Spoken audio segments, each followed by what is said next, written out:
Profe, tienes el micro apagado.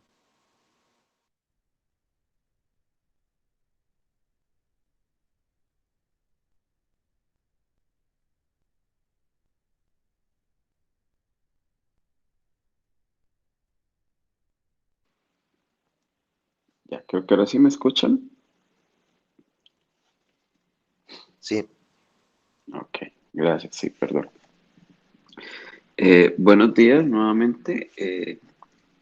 Vamos a continuar con la clase de análisis. Esta clase corresponde a la clase del 23 de septiembre. En las notas de clase, pues identifican la fecha en la parte inferior derecha. Bueno, hoy vamos a terminar el capítulo de topología de números reales. Bueno, creo que, digamos, la mayoría de conceptos de los que quería hablar, pues ya los he expuesto.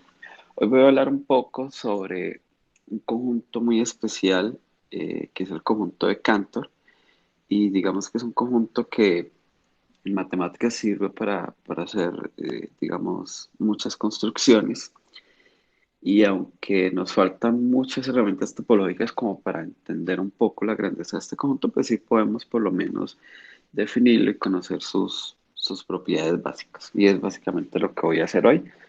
El conjunto de Cantor es uno de los temas, digamos, de trabajo para las tareas, y pues tampoco quiero como dañarles un poco el trabajo que están haciendo algunos chicos. Entonces, como les decía, voy a hablar un poco más como de la definición, la construcción del conjunto y algunas propiedades que sí podemos obtener a raíz de todo lo que hemos estudiado en esta parte de topología. Bueno, entonces el conjunto de Cantor se define como una intersección de conjuntos. Esta intersección de conjuntos se va a construir, o bueno, la familia de conjuntos para la cual voy a calcular su intersección, la voy a construir de forma recursiva. Estos conjuntos que he llamado IN son uniones finitas de intervalos compactos. Entonces, la construcción es la siguiente. Vamos a tomar como primer conjunto el intervalo cerrado 0,1, que es este que yo tengo acá dibujado.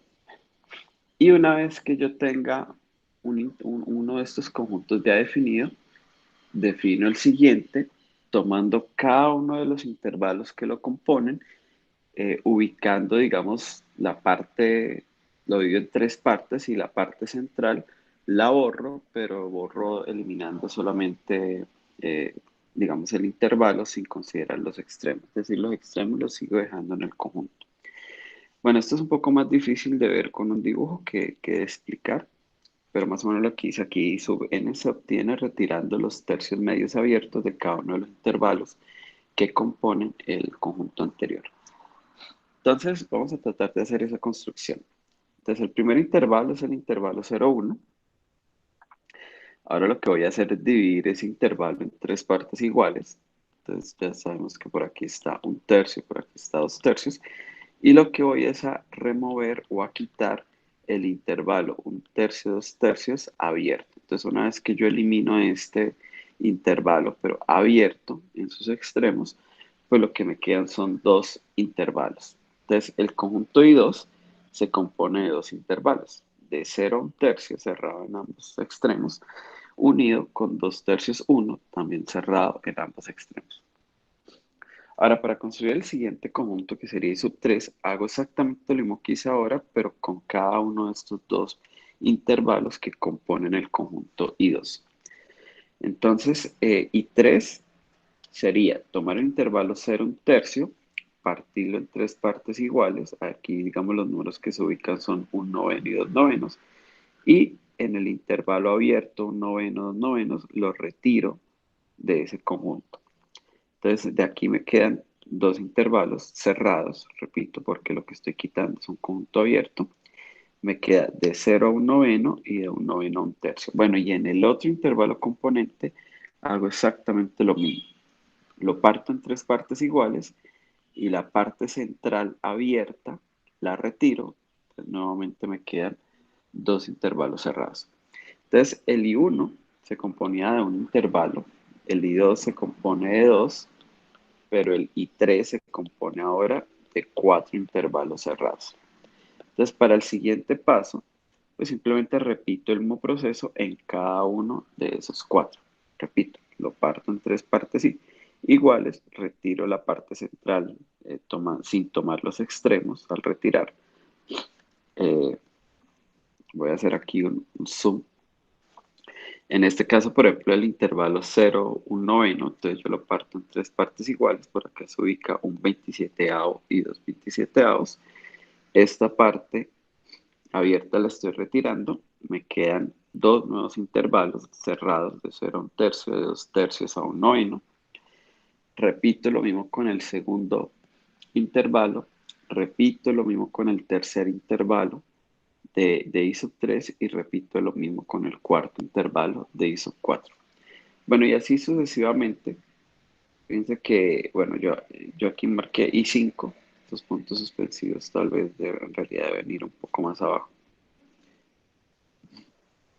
Este sería como el conjunto I sub 5, que estaría compuesto por 16 intervalos cerrados y así sucesivamente. Entonces ahí lo que hago es construir una familia de conjuntos. Cada uno de esos conjuntos es una unión finita de intervalos cerrados. Por tanto, es una unión finita de números compactos, de conjuntos compactos, o sea que todos son conjuntos compactos. Y bueno, simplemente hago la intersección y eso es lo que se llama el conjunto de Cantor. La primera intuición que uno puede tener es si de pronto cuando yo hago este proceso termino eliminando todos los números, o sea, todos los elementos del intervalo 0,1. Y la respuesta es que no. Ahora, ¿cómo puedo yo observar eso? Fíjense que, por ejemplo, el 0, yo siempre estoy eliminando puntos interiores de cada intervalito. O sea, cada conjunto de su n se compone de 2 a la n intervalos. En esos intervalos yo estoy eliminando solamente puntos interiores del conjunto. Por ejemplo, acá en 0,1, cuando yo elimino entre un tercio y dos tercios, todos los elementos que yo estoy quitando son elementos interiores del conjunto. Lo mismo pasa acá. Cuando yo elimino el intervalo abierto, un noveno, dos novenos, todos los elementos que yo quito son puntos interiores del intervalo 0, un tercio, y por tanto puntos interiores del conjunto I2. Entonces, en cada paso, yo solo elimino puntos interiores. Hay puntos que claramente no son puntos interiores como el 0 y el 1. Entonces, el 0 no es punto interior del primer conjunto, tampoco es punto interior del segundo, tampoco es punto interior del tercero. Él nunca es un punto interior de ninguno de los conjuntos IN. O sea que es imposible retirar el 0 en algún paso. Lo mismo el 1 tampoco lo retiro en ningún paso. De hecho, estos extremos que aparecen por acá, tampoco los puedo retirar porque ellos, en el momento que ellos aparecen, por ejemplo aquí el 2 novenos es un punto interior en el conjunto I2, pero en el conjunto I3 ya no es punto interior y de ahí en adelante nunca es punto interior. Entonces el 2 novenos tampoco nunca lo retiro. Eh, por ejemplo, el 20-27avos. El 20-27avos es punto interior del primer conjunto, es punto interior del segundo conjunto, es punto interior del tercer conjunto, pero en el cuarto conjunto ya él no es punto interior. Como no es punto interior, nunca será retirado, él permanece en todos los conjuntos IN. Entonces, todos esos extremos digamos, los extremos iniciales, que son 0 y 1, y todos los que van apareciendo, terminan siendo elementos del conjunto de Cantor. Ahora, fíjense que eso de forma automática ya me muestra que el conjunto de Cantor no solamente es no vacío, sino que además es infinito, por lo menos numerable. Porque, digamos, todos estos, es decir, aquí tengo dos extremos, aquí tengo cuatro extremos, aquí tengo eh, 8 extremos, aquí voy a tener 16, luego 32. Bueno, eso tiende a una cantidad infinita de extremos, o sea que el conjunto de Cantor tendrá una cantidad infinita de elementos, por lo menos enumerable. Claro, entonces viene la pregunta que esta sí es un poco más difícil de contestar, es si de pronto el conjunto de Cantor termina conformado por todos esos extremos. Bueno, y la voy a responder luego. Bueno, vamos a analizar un poquito este conjunto de Cantor. Entonces, la primera observación era de la que estaba hablando. Cero es un elemento del conjunto de Cantor porque, digamos, lo que hago es eliminar puntos interiores y cero no es punto interior de ninguno de los conjuntos IN. Entonces, él está en todos. Análogamente pasa con uno y en realidad análogamente pasa con todos los extremos que van apareciendo en alguno de los pasos. Entonces, el conjunto C es no vacío. De hecho, pues ya argumenté que es de hecho infinito, por lo menos numerable. Bueno, el primer teorema, como bien interesante, es que ese conjunto de Cantor es compacto. Recuerden que la clase pasada demostramos, digamos, una equivalencia de lo que significa la compacidad, pero básicamente uno de los resultados más fuertes es el teorema de Borel-Levetzky, que dice que si un conjunto es cerrado y acotado, entonces es compacto. Entonces, esa es una buena estrategia para probar que el conjunto de Cantor es efectivamente compacto. Entonces, tenemos que el conjunto IN es la unión de 2 a la n menos 1 intervalos. Aquí tengo una imprecisión. Vamos a corregir. De 2 a la n menos 1 intervalos. Bueno, lo importante en realidad es que es una cantidad finita. Y todos esos intervalos son cerrados, porque en cada paso yo tengo un conjunto cerrado, retiro un conjunto abierto, entonces lo que me queda es cerrado. Eso lo puedo, digamos, argumentarlo de forma inductiva. El primer intervalo es un compacto, es cerrado. De ahí retiro un conjunto abierto, el segundo conjunto es cerrado. De ahí retiro un conjunto abierto, el tercero es cerrado y así sucesivamente. Entonces, cada conjunto de estos I sub n es una unión finita de intervalos cerrados y, pues, por tanto, cerrado. Recuerden que los conjuntos cerrados se comportan bien respecto a uniones finitas, es decir, una unión finita de conjuntos cerrados es cerrado. Entonces, eso me dice que cada conjunto I sub n es cerrado. Bueno, aquí estoy citando este teorema que también lo probamos, y es que cuando yo tengo una familia de intervalos cerrados, su intersección arbitraria, o sea, no necesito ni siquiera que sea numerable o finita, nada, o sea, cualquier unión de conjuntos cerrados a cerradas, perdón, intersección.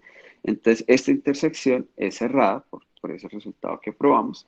Y entonces lo que estoy diciendo es que el conjunto de Cantor es un conjunto cerrado. Ahora, el conjunto de Cantor, como es la intersección de todos los intervalos, está contenido en cualquiera de ellos, en particular en el primero. O sea que el conjunto es acotado. Entonces tengo, conjunto de Cantor es una intersección arbitraria de cerrados, por tanto es un conjunto cerrado, y es acotado porque está contenido en el intervalo 0,1. Entonces tengo cerrado y acotado, el teorema de Borel-Leves me dice que es compacto. Bueno, hasta ahí cómo vamos, muchachos. No sé si voy muy rápido.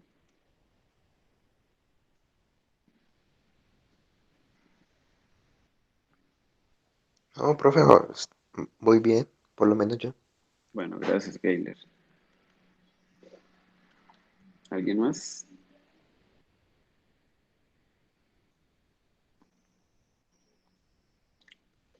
Gracias, Alejandro. Bueno, entonces voy a continuar. Entonces tenemos el conjunto de Cantor se construye como la intersección de una familia que voy generando de forma recursiva. No es la única forma de obtener el conjunto de Cantor, por supuesto, pero digamos que para mí es la definición clásica o conjuntista del conjunto de Cantor. Eh, Al final voy a hablar un poquito sobre otras formas de ver o de obtener el conjunto de Cantor. Entonces,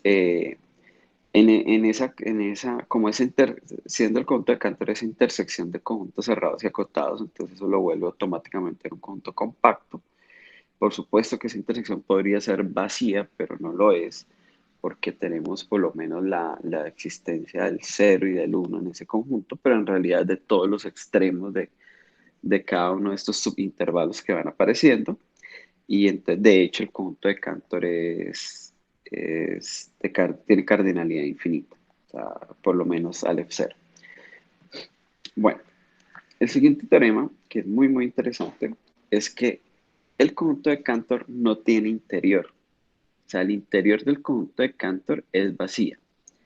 Y esta prueba que hice aquí es un poquito diferente a la que hice, bueno, a la que está en el libro. Después les dejo ahí como de tarea revisar el texto y, y bueno, ver como las diferencias. Pero la idea es la siguiente. Supongamos que hay un elemento que es interior al conjunto de Cantor. Entonces, eh, ser interior quiere decir que existe un épsilon tal que todo el intervalo C menos épsilon, C más épsilon está contenido en el conjunto de Cantor. Recuerden que el conjunto de Cantor es la intersección de estos conjuntos I sub n.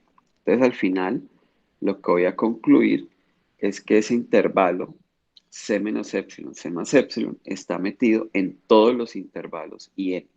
En todos, absolutamente en todos.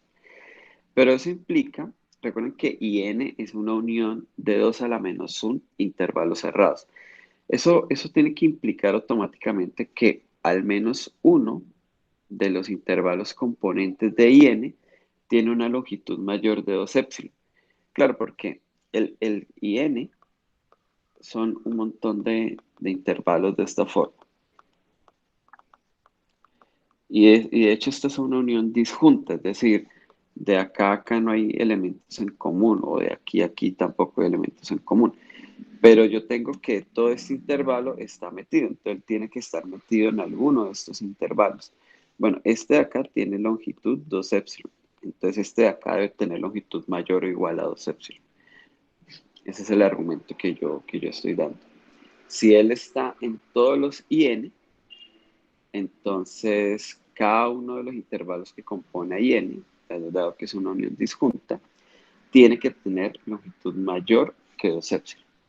De hecho, todos los intervalos tienen la misma longitud, entonces si uno de ellos tiene longitud mayor que 2 épsilon, automáticamente todos, pero bueno, creo que no voy a llevar el argumento en esa dirección.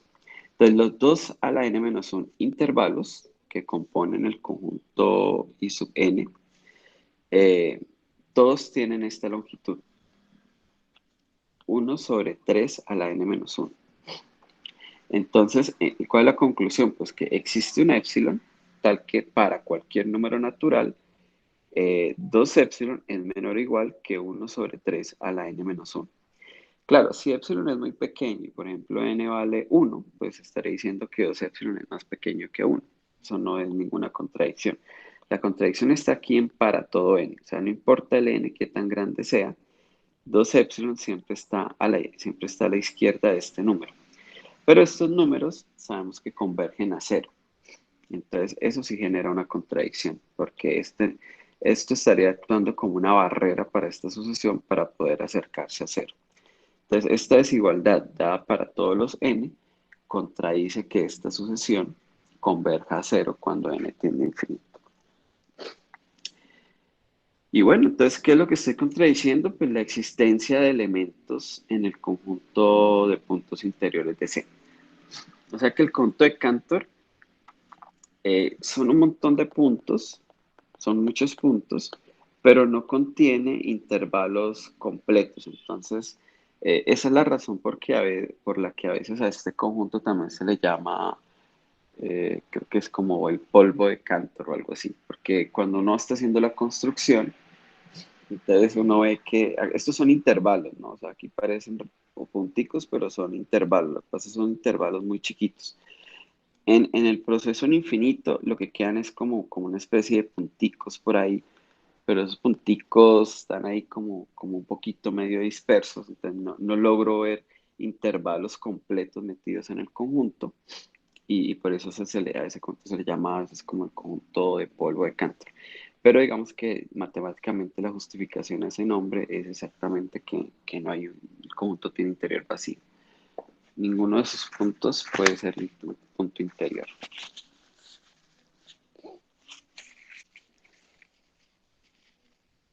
¿Hasta ahí alguna pregunta, comentario? Profesor, una preguntita ahí casi a lo último. Claro.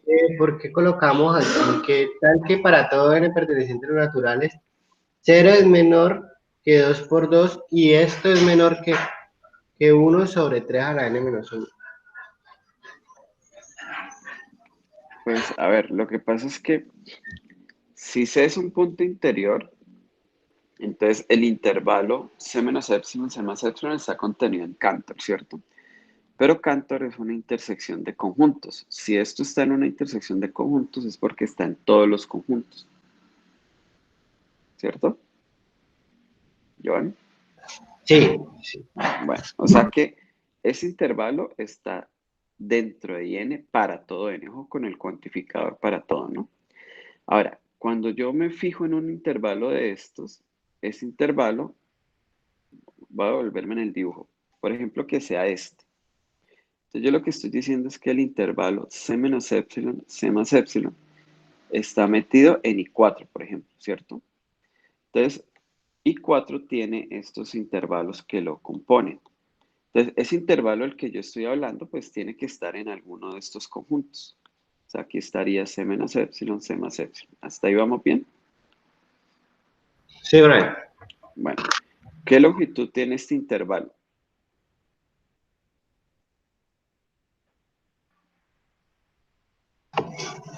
Epsilon. No.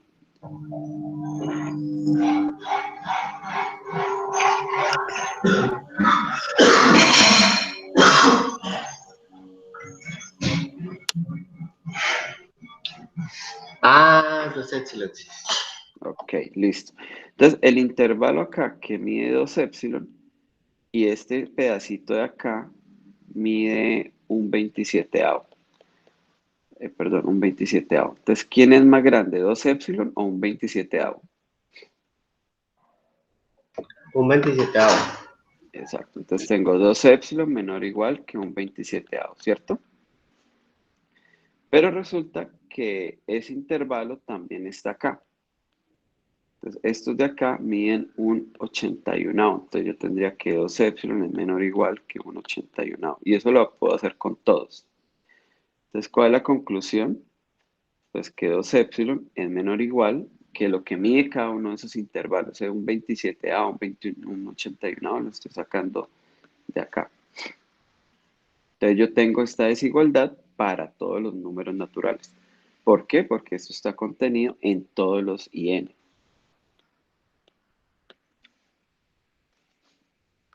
¿Sí, Ya Joan? es que lo estaba viendo como un 2, entonces por eso me causaba El el... epsilon. Sí, sí, no que ahí, pues a lo lejos se ve como un 2. Ah, Pero ya, yo lo vi como un 2. disculpa. Bueno, sí, claro, de pronto me quedó muy, muy pequeña la letra, perdón. Eh, no, cuando tengan esas dudas, pues simplemente me preguntan, no hay problema. Bueno, entonces ya llegué a la contradicción, ¿no? Entonces no hay puntos interiores en el conjunto de Cantor. Bueno, aquí tenemos otro teorema y es que el conjunto de puntos aislados también es vacío. Es decir, no hay puntos como por allá en solitario en el conjunto de Cantor, sino que esto lo que está diciendo es que todos los puntos son de acumulación, ni siquiera de adherencia, sino de acumulación. Entonces, pues la idea de la prueba es más o menos la misma. Supongamos que A es un punto aislado, ¿listo? Del conjunto de Cantor. Entonces, la definición de conjunto aislado dice que existe un épsilon tal que el intervalo A menos epsilon, A más epsilon, intersecado con el conjunto de Cantor, solamente puede contener al centro de la bola. Y recuerden que esta es una bola de radio epsilon con centro en A. Entonces, es decir, entre todo este intervalo, o sea, desde A menos epsilon hasta A más epsilon, el único punto que está en Cantor sería el centro. Eso es lo que significa ser punto aislado. O sea, todos los demás de por acá no están en Cantor. El único es el centro. Entonces vamos a ver qué contradicción nos lleva a eso. Entonces yo lo que voy a tomar es un n suficientemente grande como para que las longitudes de los intervalos que componen A y N sea más pequeño que la mitad de epsilon. Yo creo que aquí con epsilon es suficiente, pero siempre yo coloco epsilon medios por salvedad. Entonces, esto sí, ahora pasa lo contrario, ¿no? La longitud de cada subintervalo es más pequeña que la longitud del intervalo que estoy construyendo acá. Recuerden que este de acá tiene longitud 2 epsilon. Este es mucho más pequeño, esto es menor que epsilon medios. Entonces, dado que A está en el conjunto de Cantor, él está en ese IN, porque recuerden que C es la intersección de todos los IN. Si quieren aquí podemos poner, voy a poner aquí un N sub 0. Aquí me quedaría N, vale, quedaría N sub 0. Y por aquí también quedaría N sub 0. Listo. Entonces, como A está en I sub N sub 0, pues él tiene que estar en alguno de esos intervalos que componen el conjunto I sub N0, ¿no? O sea, recuerden que él se compone de unos intervalos más chiquitos de longitud de 1 sobre 3 a la n-1. Entonces, hay dos opciones. Que hace un punto interior, o sea, como de ese subintervalo, como yo lo marqué acá, o que sea uno de los bordes, porque pues también no sé. O sea, yo sé que este está en Cantor, pero no sé si es un punto interior, por ejemplo, este I sub n0, de uno de esos subintervalos, o no sé si está en el borde. Lo que sí sé es que esta longitud, como esto es menor que epsilon medios y todo esto mide 2 epsilon, lo que sí sé es que todo el intervalo está totalmente dentro del A menos epsilon, A más epsilon, o sea, está totalmente metido en la ola. Ya sea que este sea punto interior o que sea un extremo, por ejemplo, aquí lo pinté izquierdo, pero bien podría ser un extremo derecho. También podría ser así, no sé. Sí podría ser un extremo derecho. Pero bueno, es un extremo y lo importante es que todos están dentro del intervalo A más epsilon, A menos epsilon. Pero entonces ya les había dicho hace un momento, vamos a ver por acá otro color, que los extremos, vamos a darle nombre a estos extremos, o sea, este extremo y este extremo, no sé, voy a llamarlo X sub n y Y sub n. Nosotros ya vimos que esos extremos nunca quedan removidos en el proceso de la construcción del conjunto de Cantor. O sea que esto está en Cantor y esto también está en Cantor. Si estoy en el otro caso, que hace un extremo, pues por lo menos tengo el otro extremo, digamos, ya sea, si hace el extremo izquierdo, pues el otro extremo estaría en el conjunto de Cantor y si hace el extremo derecho, pues sería el izquierdo. Bueno, la conclusión de este dibujo, yo aquí la escribí. Y aquí ya metí, bueno.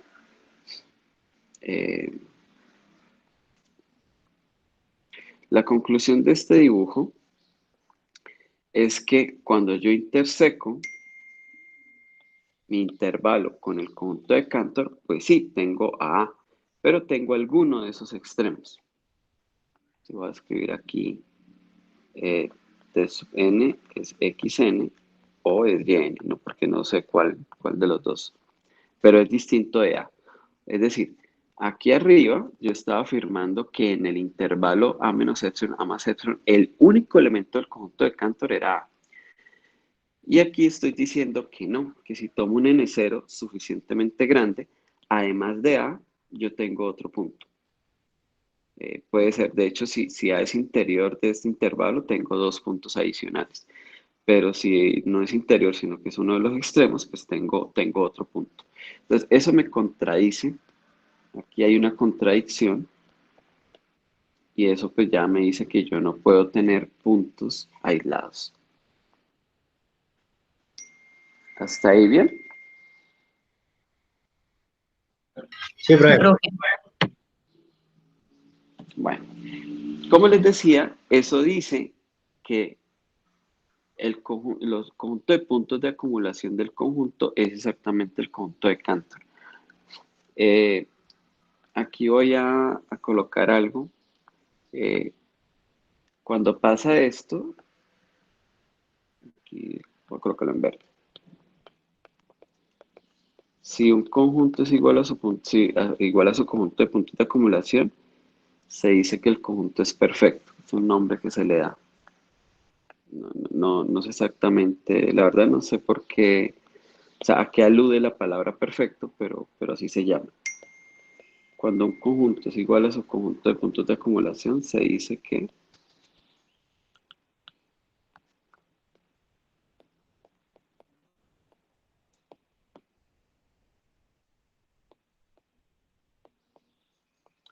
porque de pronto si buscan en internet sobre el conjunto de Cantor, una de las cosas que uno encuentra en internet es el conjunto de Cantor es perfecto. Entonces, pues, ¿qué es lo que quiere decir perfecto?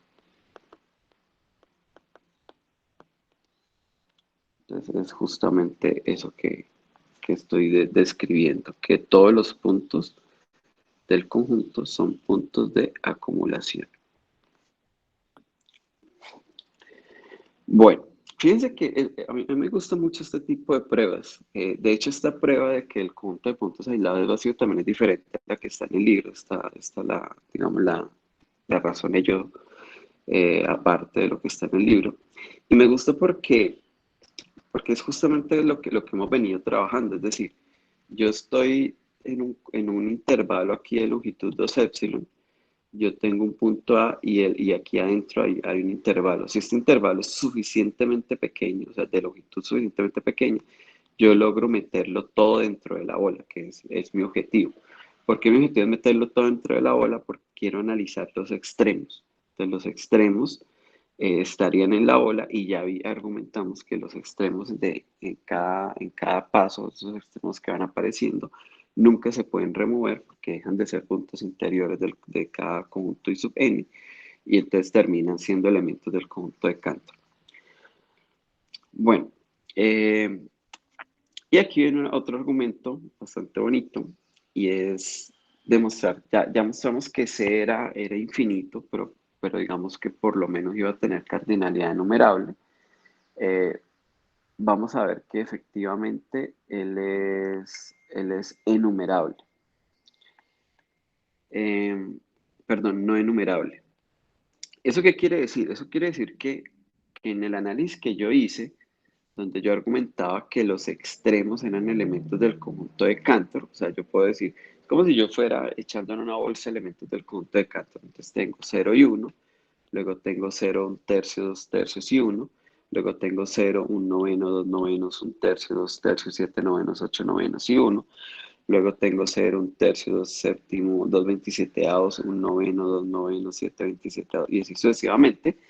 Todos esos son elementos del conjunto de Cantor, pero ahí ni siquiera me acerco a lo que es realmente el conjunto de Cantor, porque en esos extremos, y a medida que yo voy agrandando el conjunto, pues lo único que tengo son una cantidad innumerable. Fíjense que todos estos números son los números de la forma i sobre 3 a la n, variando i desde 1 hasta 3 a la n. O sea, como si yo tuviera múltiplos digamos, de las potencias negativas de 3 y que están entre 0 y 1. Entonces, ahí tengo una cantidad innumerable, tengo muchos, pero estoy lejos de lograr todo el conjunto de Cantor porque el conjunto de Cantor es no numerable. Bueno, ¿cómo voy a hacer la argumentación de que C es no numerable? Hay dos formas de demostrarlo. Una que es muy sencilla, que tiene que ver con la caracterización del conjunto de los elementos del conjunto de Cantor. Eh, pero en el libro estaba esta otra prueba que me gustó un poco más porque es constructiva en este sentido de que hablamos de construir intervalos con cierta longitud que hagan tal cosa. Y entonces pues me gustó como esta prueba. Cuando hagamos la caracterización de los elementos del conjunto de Cantor, pues les muestro por qué no es numerable, pero pues la prueba es mucho más simple. Vale la pena entender esto. Entonces, lo primero que vamos a hacer es suponer que él es numerable. Entonces, como él es numerable, pues Cantor sería una lista, ¿no?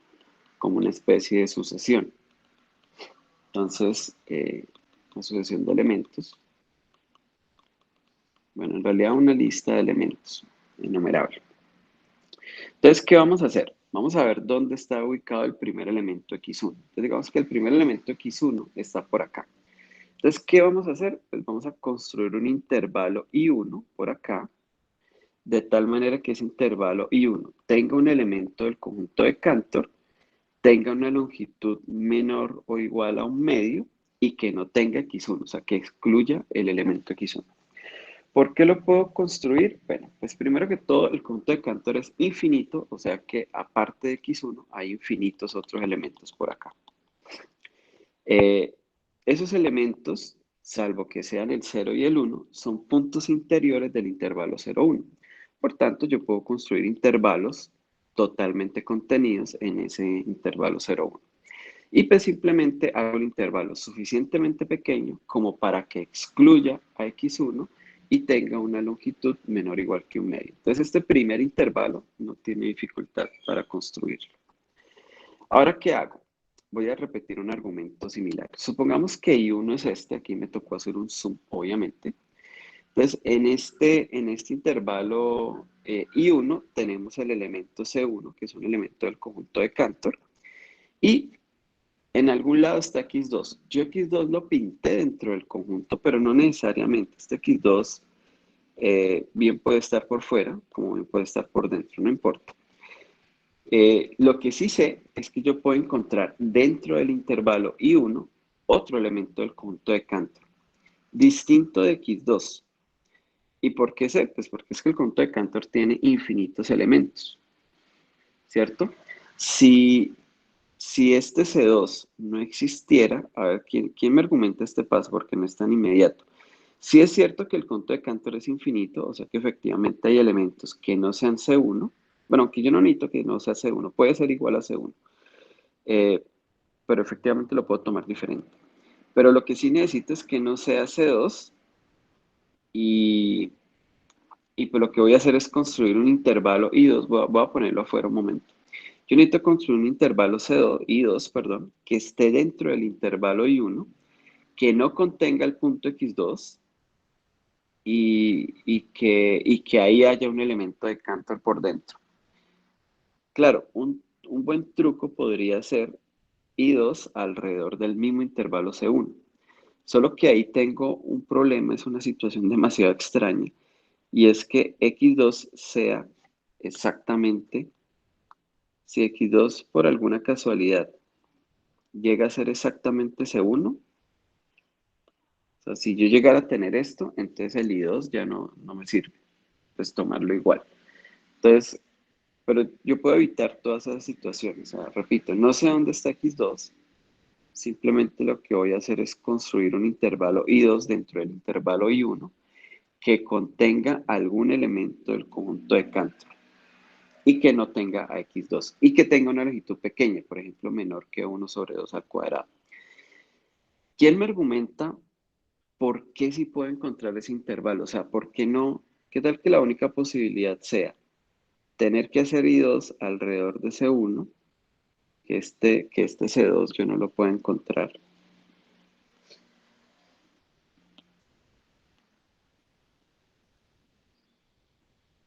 O sea, que este C2 de pronto, no sé, que no lo pueda encontrar, él no existe, voy a sacarlo por aquí de la pantalla, y que el X2 sea el mismo C1.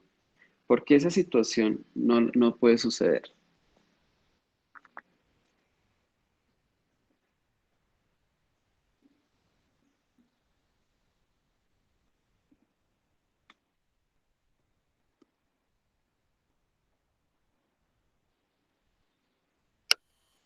Profe, pues vemos que de cada intervalo del conjunto de Cantor, cuando sigo haciéndolo y su n, pues sucesivamente, dentro de cada intervalo hay otros dos, y así sucesivamente. Y digamos que que se puede partir, como se quita el de la mitad, entonces yo puedo asegurar que, por ejemplo, si estamos aquí, vemos que en el lado izquierdo puede contener un intervalo de esa partición, ni en el lado derecho puede contener otro intervalo. Entonces puedo hacerlo diferente a ese C1 que había tomado, por ejemplo, en el intervalo de la parte izquierda del que partí. Bueno, ok, Alejandro. Alejandro, una pregunta. Estos I que yo escribí, que ahora estoy borrando, ¿tú qué piensas que son los mismos I con los que construí el conjunto de Cantor? Creo que ahí de pronto yo fui muy impreciso. Yo estoy construyendo unos conjuntos. Estos conjuntos no tienen, no son los Is con los que yo construyo el conjunto de Cantor. Entonces, voy a llamarlos Jotas. Voy a llamarlos Jotas porque sí puede generar confusión. Yo lo que estoy es construyendo unos intervalos cerrados con algunas características especiales, Profe, pero no son los de la construcción de Cantor. Adelante, Daniel. pues yo creo que es porque esa construcción de esos intervalos son cerrados, entonces por ser cerrados yo puedo considerar, son finitos y cerrados, entonces para cualquiera de esos valores podría considerar una ola de un cierto radio que agrupe, que coja un valor distinto al que ya hemos cogido en el anterior. Sí, lo que tú dices, Daniel, es muy cierto, pero una de las condiciones importantes es que en el intervalo haya un elemento del conjunto de Cantor. Y básicamente en la situación que yo estaba intentando pintar, no lo puedo hacer. O sea, porque siempre puedo, o sea, sí, efectivamente yo coloco el primer intervalo J1 y pues sí, el intervalo tiene una longitud, o sea, no es un intervalo trivial, no es como de A a A, tiene una longitud positiva. Y entonces ahí dentro pues puedo construir estos intervalos, este J2, por ejemplo, que estoy intentando construir.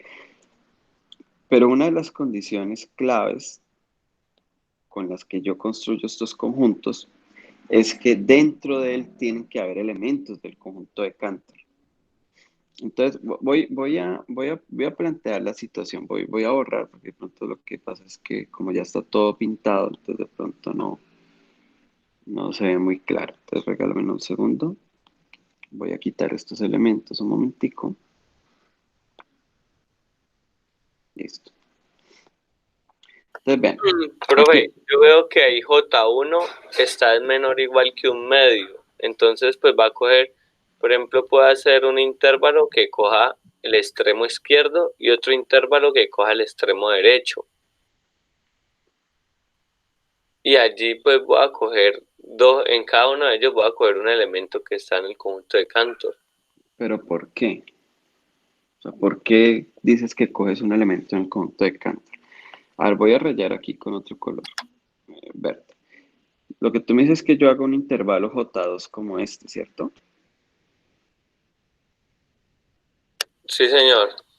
¿Y por qué sabes que hay elementos de Cantor? Ah, bueno, ya vi, es que no lo está cogiendo, lo está cogiendo en cualquier parte. Yo no sé dónde ubicar el J2, pero por eso voy a repetir la idea. A ver, tenemos a J1, ¿listo? J1 está ahí marcado en color rojo. Entonces, ¿yo qué hago? Yo sé que ahí está C1. Entonces, yo tengo que mirar dónde está X2 y voy a decir, vea, yo soy tan de mala suerte, que X2 es el mismo X1. Entonces, yo necesito construir un intervalo J2 por dentro de J1, pequeño, que me excluya X2, pero que tenga elementos del conjunto de Cantor, por lo menos uno. Entonces uno dice, listo, vamos a ver qué tan difícil es hacer eso. Entonces voy a buscar el color rojo. Digo, bueno, voy a construir J2 dentro de J1. Entonces, listo, después decir, bueno, vamos a hacerlo de aquí a acá. ¿Sí? Entonces digamos que este sería J2. Entonces, veamos si tiene las condiciones. Deja por fuera deja por fuera al X2. Pues sí, deja por fuera el X2. Lo que pasa es que el X2 es el mismo C1, ¿no? Pero lo deja por fuera, listo. Es de longitud menor que un cuarto, listo. Si supongamos que no, entonces lo hago más chiquito. Pero por dentro tienen que haber elementos del conjunto de Cantor. Y ahí es donde digo, ¿y cómo sé yo? Yo sé que C1 es un elemento de Cantor, pero no sé, o sea, o sea, ¿cómo garantizo yo que aquí hay elementos del conjunto de Cantor? Esa es mi pregunta.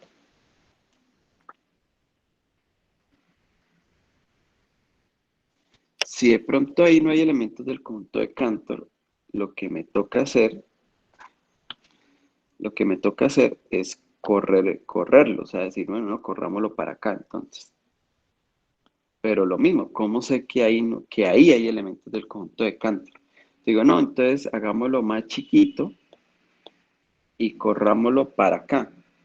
Bueno, ¿y por qué sé que ahí hay elementos del conjunto de Cantor? O sea, la pregunta es, ¿cómo construyo J2? Esa es mi pregunta.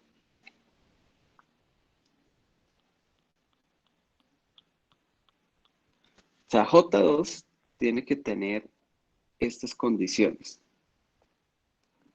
estas que yo escribí acá. Tiene que excluir X2, tiene que estar dentro de J1, tiene que tener una longitud pequeña y voy a anotar aquí la otra que de pronto es quizás hasta la más importante y, y no la anoté. Y tiene que tener elementos del conjunto de Cantor. Repito, estoy en un caso extremo, súper extra difícil. ¿Por qué? Porque yo sé que ya, o sea, el elemento C1 de Cantor, el primer conjunto es muy fácil de construir. El primer elemento C1 de Cantor, digamos que está acá. Pues listo, ahí no hay problema. Entonces yo lo único que miro es dónde está X2. Si X2 llega a estar por fuera de todo, o sea, por aquí, digamos que por acá está X2, pues listo, coja un J1, un J2, pues simplemente más chiquito, ahí conteniendo al mismo C1. O sea, simplemente vengo y lo pongo acá. Entonces, ahí ese caso es fácil. Que J2 no está por fuera, sino que está por dentro, digamos por aquí. Entonces, pues no importa, simplemente hago el conjunto más chiquito, pero también lo hago aquí alrededor de C1. Entonces, listo, no hay problema. ¿Cuál es la peor situación, la más mala suerte posible? Que X2 sea el mismo C1. Entonces el J2 ya no lo puedo poner aquí alrededor de C1 para garantizar que toca elementos de conjunto de Cantor, sino que me toca ponerlo, no sé, por aquí o por aquí. Me toca ponerlo en alguna parte, pero garantizar que hay elementos del conjunto de Cantor. La pregunta es, ¿por qué lo puedo hacer? Si no está clara la situación, no importa, yo repito, borro el dibujo, vuelvo y lo hago, no importa. O sea, necesito que quede claro cómo es que estoy haciendo la construcción. Voy a poner esto por acá. No.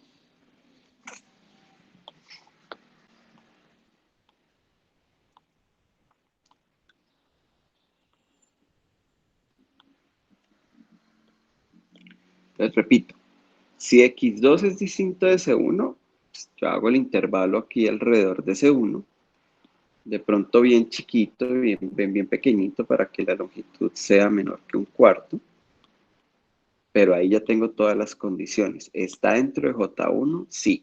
¿Excluye X2? Sí.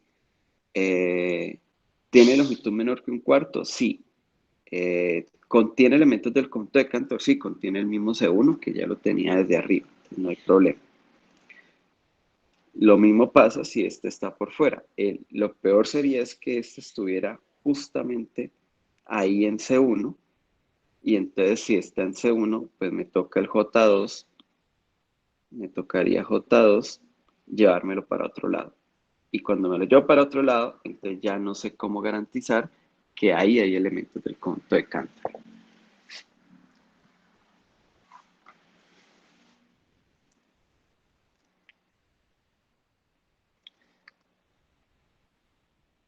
Bueno, entonces partamos por preguntas simples. ¿Todos entienden la pregunta que estoy haciendo? A ver, Alex Santiago, Catalina, Daniel, Gayler, John, José, Lina, Esteban, Yendi. ¿Entienden la pregunta? O sea, si no entienden la pregunta, pues no tiene sentido que yo espere una respuesta. Catalina dice que sí. Sí, profe, sí. La pregunta sí entiendo. Yendi también. Por eso, o sea, repito, a lo mejor yo no tengo tan mala suerte. A ver, vamos a hacer una cosa. Supongamos que yo no estaba de mala suerte. Es decir, el X2 está en otro lado y yo hago el J2 cerca a J1. Entonces, listo, ya construí J2. Ahora yo tengo que construir J3. Pues vamos a construir J3. Entonces, esperen, yo corro esto un poquito. Estoy acá abajo, también necesito correr. Va a hacer esto pequeño. Ah, bueno.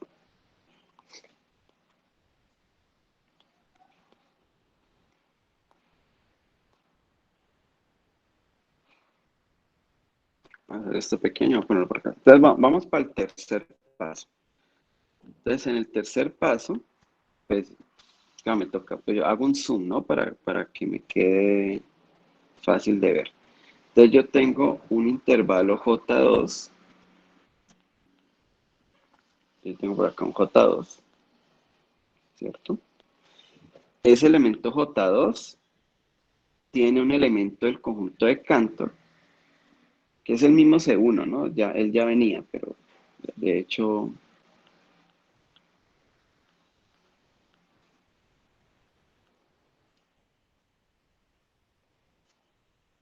voy a pintarlo como así. Yo hago un zoom, este es J2, y por aquí está el elemento de Cantor. Y entonces ahora yo miro dónde está X3. Entonces X3, no sé, digamos que está acá, por acá, a la izquierda. Entonces yo tengo que construir un tercer intervalo que contenga elementos del conjunto de Cantor, excluya X3, esté dentro de J2 y tenga longitud menor que un octavo. Entonces pues yo vengo y lo hago por acá chiquito, pues, alrededor de C. Entonces ahí no hay problema. ¿Sí? Pero el problema es que en algún momento ese elemento de Cantor que yo estoy escogiendo va a ser algún X algo, porque estoy suponiendo que el conjunto es numerable. O sea, en algún momento, digamos, a lo mejor fue en este paso, este me cayó justamente ahí. Entonces, cuando yo voy a hacer el J3, ya no lo puedo hacer digamos, conteniendo al C, porque tiene que excluir a X3, entonces me toca ponerlo en otro lado. Entonces, digamos, no, listo, póngalo aquí. Pero entonces yo necesito garantizar que ahí hay elementos de Cantor. Necesito garantizar que aquí hay un C barra, bueno, un C, Profe, N, no sé. pues Escucho, Joan. la compacidad no me garantiza eso. Pero ¿por qué? O sea, denme argumentos. Es que es como si Pues, ustedes me dijeran, yo creo que eso es así porque 2 por 2 da 4. Es que 2 por 2 no da 6. Entonces, como da 4, listo, ahí está el J3. O pues sea, estamos teniendo intervalos cerrados y acotados, ¿no? Por lo tanto, entonces en ese intervalo, por lo tanto, van a haber compactos, ¿cierto? Había sí, que me puede llenar ese. Por lo tanto, pues suponemos que dijimos que el conjunto de Cantor era compacto, ¿sí? sí, Por lo que yo digo, entonces, en ese intervalo cerrado y acotado, debe por lo menos haber uno, tal que yo lo puedo llenar pues, compactos, pues es que no me sale. vean que uno está un poco a ciegas, muchachos, porque que yo estoy trabajando en el intervalo 0,1, ¿no? Entonces, ¿qué tal que por aquí, no sé, digamos que yo, como yo tengo que poner un J, ¿cierto? Un J3, ¿qué tal que ese J3, como a mí me toca moverlo, digamos, yo estoy por acá y va, y no, por acá no sirve, entonces lo corro. ¿Y qué tal que yo lo corra y me quede, por ejemplo, ahí, vea, ahí no hay elementos del conjunto de Cantor. Entre un noveno y dos novenos no hay nadie de Cantor.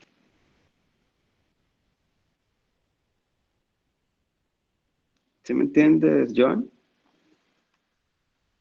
Sí, pero Entonces, no, pero es que él es muy chiquitico. Vea, es que si él es muy chiquito, puede quedar por acá. Bueno, aquí no lo dice tan chiquito, pero si él es muy, muy, muy, muy, muy pequeñito, él puede quedar por acá en uno de estos huecos. Es que entiendan que el conjunto de Cantor es coger el intervalo 0,1 y hacer muchos, muchos, muchos, muchos huecos y los huecos son grandes. O sea, los huecos tienen longitud. O sea, esos huecos tienen, aquí estos de acá tienen longitud un noveno. Este, de este primero grandote tiene longitud un tercio. O sea, si este J3, por ejemplo, me dio por correrlo y dejarlo por aquí esto es desierto, aquí no hay nada de canto. Entonces no es tan inmediato y la compacidad ahí, la verdad, no ayuda mucho. Profe, yo tengo una idea, pues, para comentarle. Adelante. Sí, claro, Eh, adelante, José.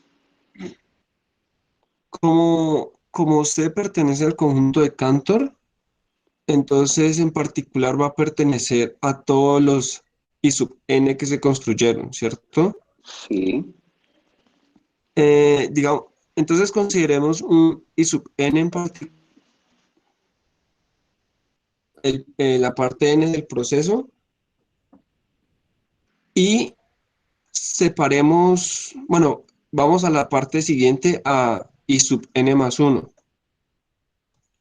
sí, Como, como el elemento C pertenece al conjunto de Cantor, entonces C tiene que pertenecer a alguno de los intervalos que se formaron en I sub n más 1, sí. ¿cierto? Entonces yo cojo como nuevo punto eh, el punto, un punto borde de cualquier otro intervalo que se haya creado ahí. Ok. Y ese punto, un punto del conjunto de Cantor. Bueno, esa idea está muy chévere. Eh, Está un poco larga, pero está chévere y soluciona. Pero si tú te das cuenta, lo que hiciste fue la prueba que yo hice ahora. Entonces, vean, acuerden que en matemáticas uno siempre puede pensar por contradicción. Supongamos que no existe un intervalo de estos J3 que yo estoy construyendo de tal manera de que hayan elementos de Cantor ahí. Eso querría decir que en todo este intervalo J2, el único elemento de Cantor es C, pero eso diría que C es un punto aislado y ya probamos que no hay puntos aislados. ¿Sí, José? Sí, sí, más directo. Entonces, claro, porque el problema vean, no lo puedo poner ahí porque yo necesito excluir a X3, entonces póngalo más a la derecha. Pero es que ahí no hay elementos de Cantor, pues córralo un poco más. Tampoco hay elementos de Cantor, aquí tampoco, aquí tampoco, aquí tampoco. Si en ninguna parte hay elementos de Cantor, es porque en todo el intervalo J2, el único elemento de Cantor es el X3 o el C, que estoy suponiendo que coinciden. Pero entonces eso querría decir que ese punto es un punto aislado. Recuerden que todos los puntos del conjunto de Cantor son puntos de acumulación. ¿Eso qué quiere decir? Que cerca C, y tan cerca como usted quiera, hay infinitos elementos del conjunto de Cantor. Eso es lo que significa hacer puntos de acumulación. Entonces, ¿qué hace uno? Pues hace el intervalo aquí suficientemente pequeño y viene y lo coloca al lado, pues a la derecha o a la izquierda, porque digamos, dependiendo hacia dónde se estén acumulando los elementos del conjunto C. Pero hay infinitos elementos del conjunto de Cantor cerca al elemento C. Pueden estar, claro, digamos, está a la derecha y la izquierda. En alguno de los dos tiene que haber una cantidad infinita de elementos. Entonces, una vez que usted corre J3, digamos con la longitud que usted quiere, porque usted quiere que tenga una longitud menor a un cuarto, entonces simplemente usted lo ubica acá Y ahí tiene, usted solamente necesita un elemento de Cantor, solo necesita uno, usted solamente necesita que en J3 haya un elemento de Cantor, no necesita que hayan infinitos, con que haya uno es suficiente. Entonces simplemente pues hay infinitos cercanos a C, escoja uno cualquiera, haga un intervalo suficientemente pequeño alrededor de él y ya, ahí ya tiene toda la conclusión que quería. Entonces, ojo porque estos son el tipo de argumentos que uno maneja digamos, en estos problemas de análisis. Hay que tener muy claras las, digamos, como las ideas de lo que está pasando de fondo. Bueno, muchachos, un comentario aquí adicional, sobre todo para Alejandro y Daniel, que participaron. Se dice intervalo y no intervalo, porque si fuera intervalo, entonces debería llevar una tilde por ser palabra esdrújula, pero como intervalo no tiene tilde, no puede decirse intervalo. No sé por qué para la gente del Valle, incluso los profesores, dicen intervalo. O sea, si tuviera un acento marcado en la E, necesariamente debería colocarse. Es una regla gramatical del español. Entonces, por favor, para que tengan en cuenta eso. A mí la verdad es como si me punzaran el cerebro un poquito cada vez que escucho la palabra intervalo. O bueno, la pronunciación intervalo. Bueno, entonces, ¿cuál es la conclusión final de todo lo que hicimos? Construimos unos conjuntos que ya no los voy a llamar I, sino que llaman J. Ahí les pido disculpas, yo no caí en cuenta que podía generar alguna confusión. Aquí la conclusión aquí ya es más simple. He construido unos intervalos, cada uno metido dentro del otro. Todos ellos son compactos, de hecho son cerrados. Las longitudes se están haciendo cada vez más pequeñas, porque hago uno menor que un medio, otro menor que un cuarto, otro con longitud menor que un octavo, así sucesivamente. Sabemos que la intersección de intervalos cerrados y acotados es no vacía. Eso el teorema lo probamos hace algunas clases. Entonces, esa intersección tiene por lo menos un elemento, pero de hecho solo puede tener un elemento, porque las longitudes de los intervalos tienden hacia cero. Por otro lado, en cada intervalo de estos, que ya estoy llamando J, espero no, cuando suba las notas al campus, que no se me vaya algún error. Acá me falta. Sabemos que todos esos intervalos siempre tienen elementos del conjunto de Cantor, porque así también los hemos construido.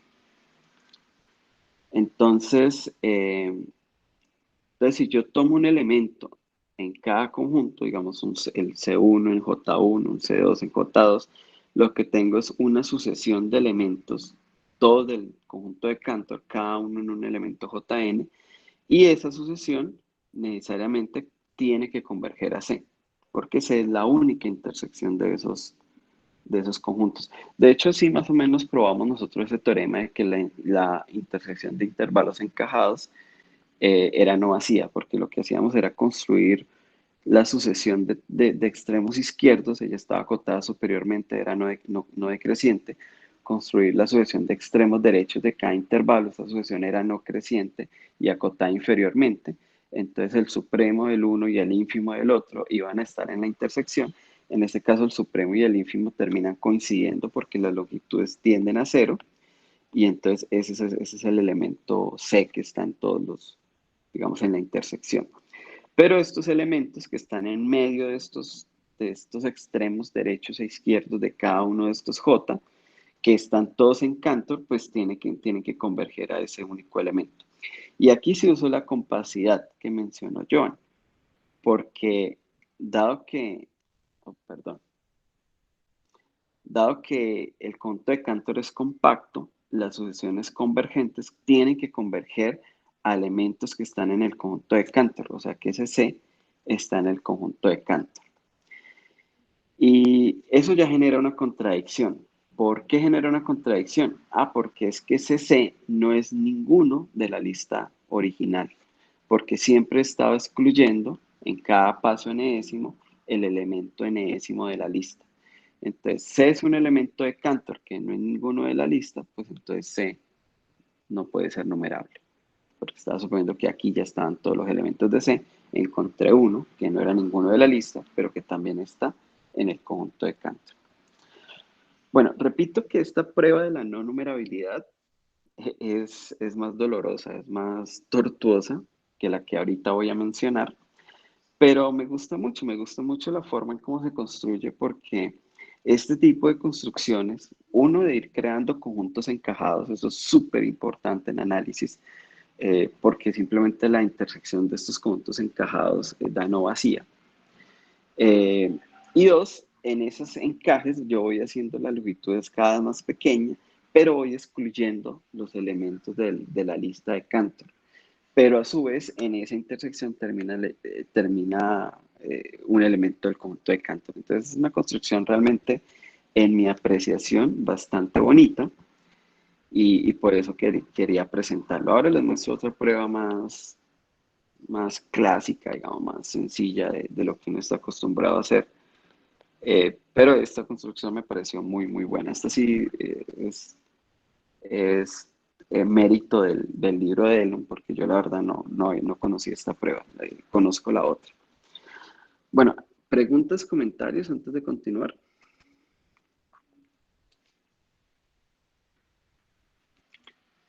Esteban dice que el español caleño es rarito. El español caleño viene de, pues por supuesto, de España, pero viene de la región de, ¿cómo es que se llama esta región de España?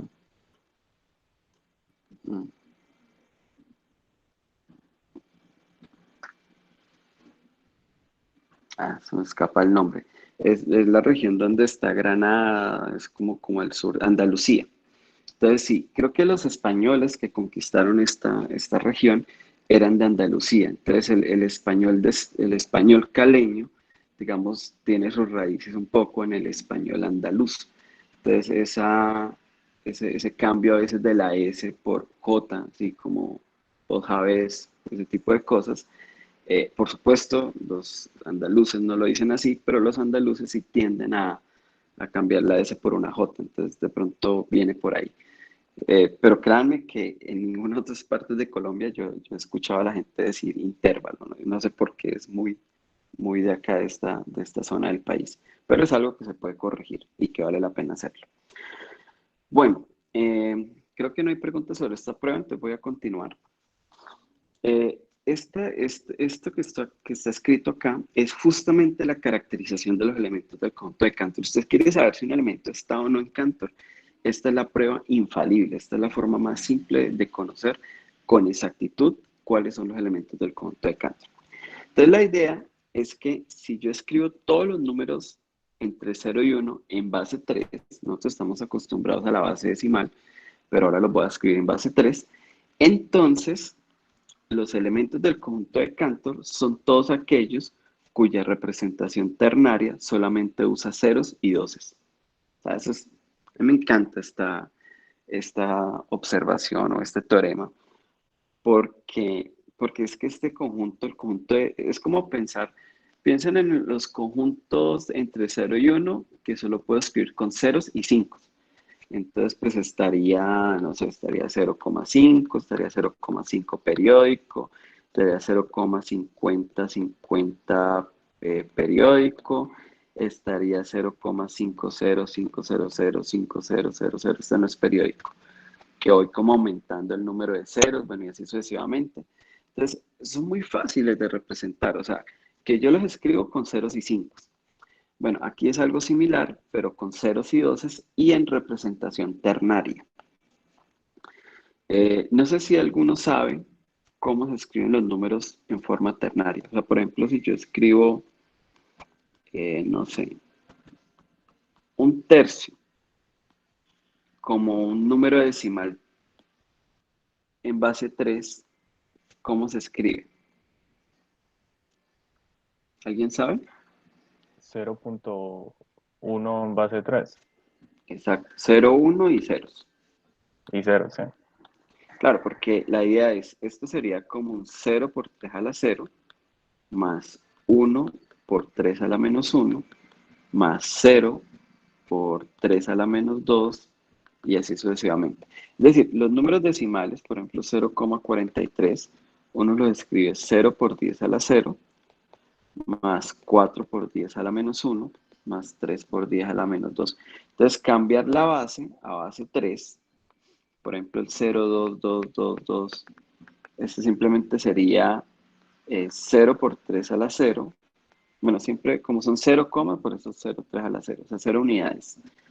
Luego 2 por 3 a la menos 1, más 2 por 3 a la menos 2, más 2 por 3 a la menos 3, y así sucesivamente. O sea, básicamente esto es dos veces la sumatoria de 1 sobre 3 a la n, desde n igual menos 1 hasta infinito. Perdón. Desde n igual 1 hasta infinito. Bueno, ¿quién sabe cuánto da esta suma?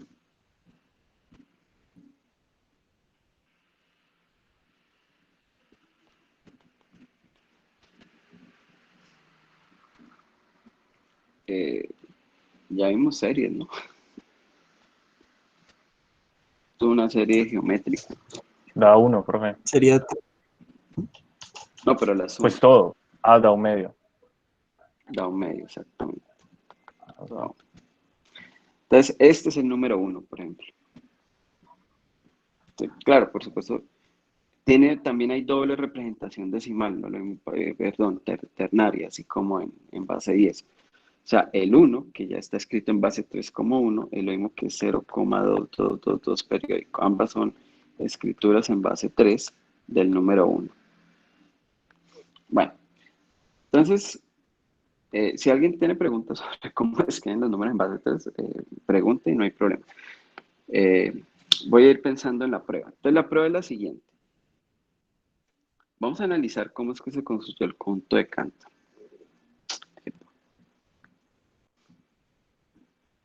El conjunto de Cantor, yo arranco con el intervalo 0,1 y ubico digamos, el tercio medio, ponerlo con otro color.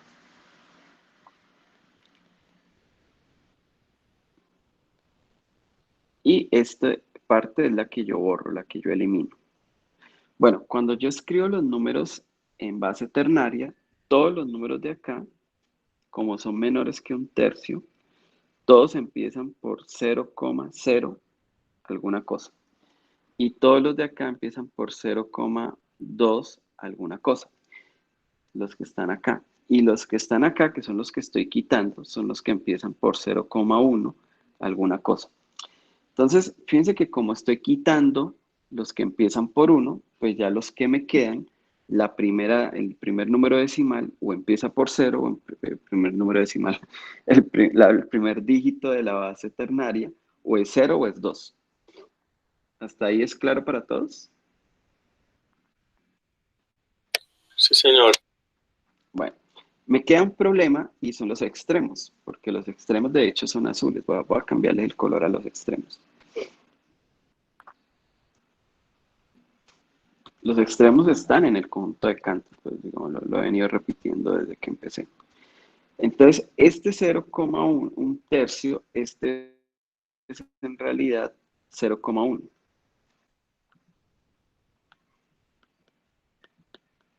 Y este de acá es 0,2. Ah, con este no hay lío. Bueno, con 2 tercios no hay problema. Con un tercio sí habría problema porque estoy diciendo que los que me quedaron tienen como primer dígito o 0 o 2 y este no, este tiene un 1. Pero entonces usando esa doble representación, este es el mismo número 0,0222.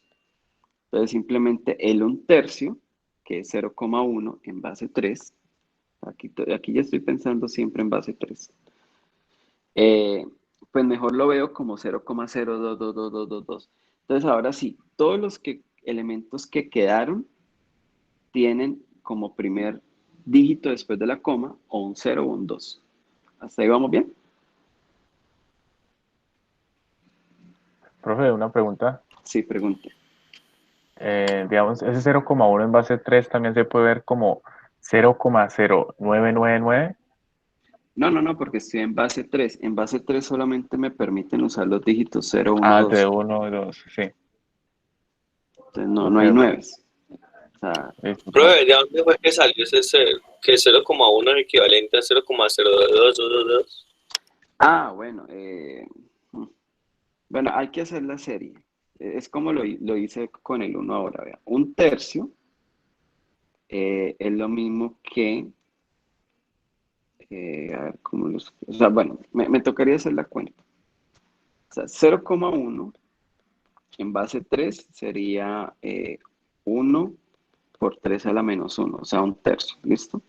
Ahora, 0,0222 periódico sería 2 por 3 a la menos 2 más 2 por Ah, 3 ya a me la acuerdo menos de 3 la más 2 sumatoria por que 3. hiciste ahora. Sí, es una análoga, ¿no? Entonces me quedaría 2 por la sumatoria desde n igual 2 hasta infinito de 1 sobre 3 a la n, y esa sumatoria debe dar un sexto, si no estoy mal. Les da un tercio. Sí, les toca chequear cuánto da la suma, pero digamos que eso cuadra, no se preocupen. Recuerden que estas son series geométricas, entonces yo sé a qué valor convergen, ¿no? ¿Sí, Alejandro? Sí, señor. No le Sí, puedo, pero gracias. lo importante es saber que los números reales, algunos tienen doble representación en cualquier base. Nosotros estamos acostumbrados a la base 10, o sea, por ejemplo, que 0,99999 es uno. Estamos acostumbrados a este tipo de cosas. O que 0,499999 es 0,5. Pero ahora es hacer lo mismo, pero en base 3. ¿Sí? ¿Todos saben estas igualdades? De pronto estoy trabajando en el conjunto así. Yendi, ¿tú sabes por qué 0,49999 es lo mismo que 0,5?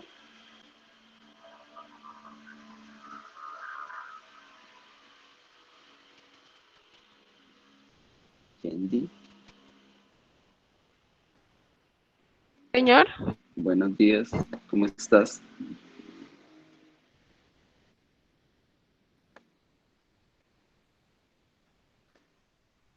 Yendi,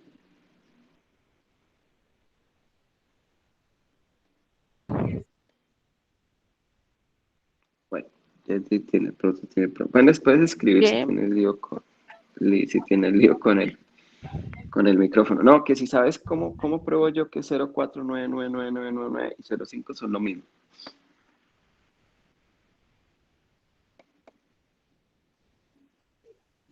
Con una serie.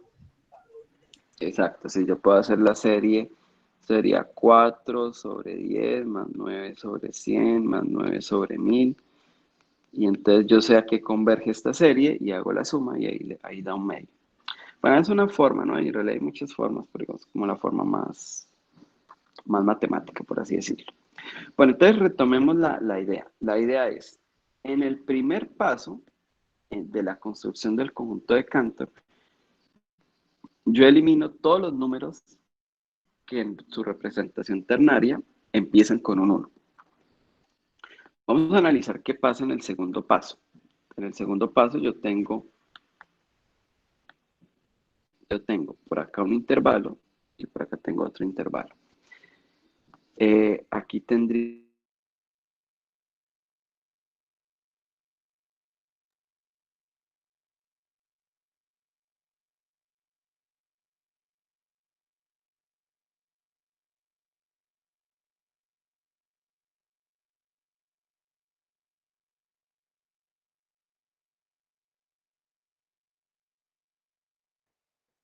¿alguien más se le congeló?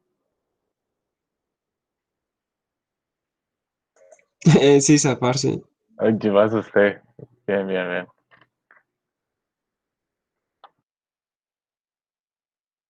Dice que bien, mal, mal, mal, mal.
Muchachos, ¿me escuchan?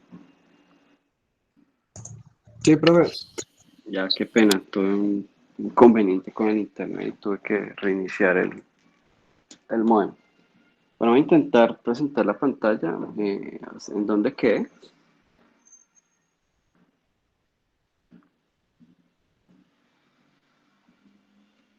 ¿Aló? En la primera que hiciste, todavía no has explicado lo de la segunda cosita. Pero estabas hablando de allí, en la primera donde estabas mostrando que 0.1 coincidía con 0.0222. ¿Acá? Sí, señor, ya eso lo dijiste y le has Bueno, preguntado a Yendi que por qué era 0.4999 aproximadamente 0.5. listo, bueno, voy a intentar entonces continuar, perdón. No me di cuenta que se me ha caído todo el internet. En mi computador, yo estoy conectado con el computador para ver lo que ustedes ven y me parecía normal. Bueno, entonces voy a resumir un poco la idea. La idea es, cuando yo tomo el intervalo 0,1, están los que empiezan por 0,0, los que empiezan por 0,1 y los que empiezan por 0,2. El primer tercio del intervalo son todos los números que empiezan por 0,0 y luego alguna cosa. El segundo tercio es los que empiezan por 0,1 alguna cosa y el tercero los que empiezan por 0,2 alguna cosa. Fíjate que tiene mucha lógica. Yo parto esto en tres partes iguales y pues los números escritos en base 3 quedan partidos de la misma forma. Los que empiezan por 0,0, 0,1 y por 0,2. Y luego desde ese primer dígito pues cualquier otra cosa. Entonces los que estoy quitando son justo los del 0,1. Claro, me queda el extremo derecho, que es el 1/3, que en realidad es 0,1, pero si lo quiero ver con ceros y doses, lo puedo ver como 0,0222222 periódico. Cuando hago el segundo paso del conjunto de Cantor, entonces yo ya sé que todos los de este primer intervalo empiezan por 0,0. Como lo parto en tres partes iguales, pues son los que empiezan por 0,00, luego 0,01 y luego 0,02. Ya sé que el primer dígito es 0, el segundo dígito son los que son 0, 1 y 2. Por eso lo parto en tres partes iguales. Los que estoy borrando son los que tienen al 1 como segundo dígito. Entonces, ¿qué me quedan? Me quedan los que empiezan por 0,0, los que empiezan por 0,2. Entonces, entre los primeros dos dígitos solamente estoy usando ceros y doses. En el segundo intervalo todos empiezan por 0,2, pero cuando yo lo parto en tres partes iguales están los que empiezan por 0,20, 0,21 y 0,22. Los del medio son los que empiezan por 0,21, entonces son los que estoy quitando.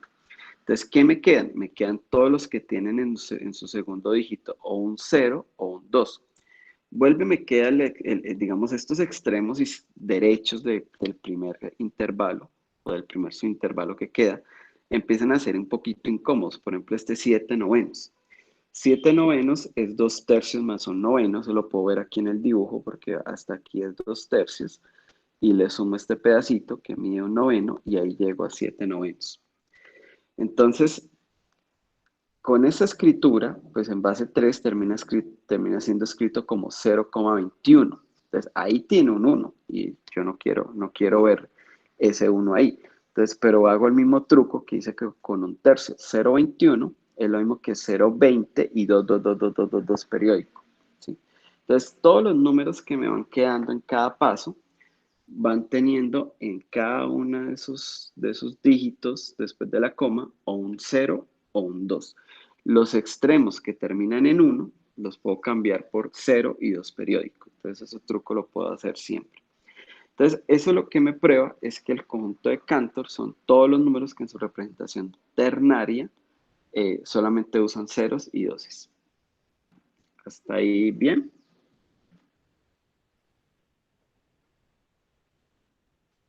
Muchachos. Sí, profe. Sí, profe. Ok, gracias. Ahora, ¿por qué esto prueba que el conjunto de Cantor es no enumerable? Porque pueden usar el truco de la diagonal de Cantor. O sea, si yo construyo x1, y entonces lo escribo como 0, a11, a12, así sucesivamente, luego x2, 0, a12, a22, bla, bla, bla, luego x3, 0, a13, a23, bla, bla, bla. Entonces luego yo construyo un C que sea 0, b1, b2, b3, donde cada BI es 0 si A sub II es un 2 y 2 si A sub II es un 0. O sea, lo que hago es construir un nuevo elemento diferente de todos los demás, cambiando o mirando el elemento de la diagonal. O sea, el mismo truco que hicimos, por ejemplo, para el intervalo 0, 1, pero ahora con Cantor. Entonces, por eso decía que esta prueba es mucho más clásica, mucho más sencilla que lo que hice anteriormente, pero la otra prueba me gustó mucho la construcción. Bueno, entonces tenemos que, aquí, voy a escribir acá.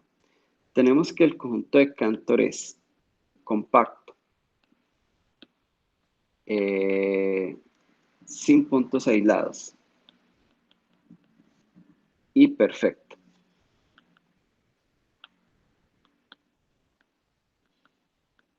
Bueno, de hecho hay otra propiedad, pero no la voy a mencionar porque me falta definir un concepto, pero pensaba definirlo después. Él es totalmente disconexo. Totalmente desconexo lo que quiere decir es que sus componentes conexos son conjuntos unitarios. O sea, como que tan separados uno del otro, pero a su vez están juntos, lo que quiere decir perfecto, que eso, digamos, lo hace especial. Bueno, estas condiciones caracterizan a Cantor. Es decir, si yo tengo un conjunto que es compacto, de hecho, este de aislado y perfecto era lo mismo, pues no lo mismo, pero uno implica el otro, ¿no? Entonces voy a borrar esta acá. Cuando digo que es perfecto, automáticamente estoy diciendo que el conjunto de puntos aislados es vacío. Entonces, si yo tengo un espacio compacto, perfecto y totalmente desconexo, él automáticamente es un elemento, es un conjunto de Cantor. Es decir, estas tres propiedades caracterizan el conjunto de forma total.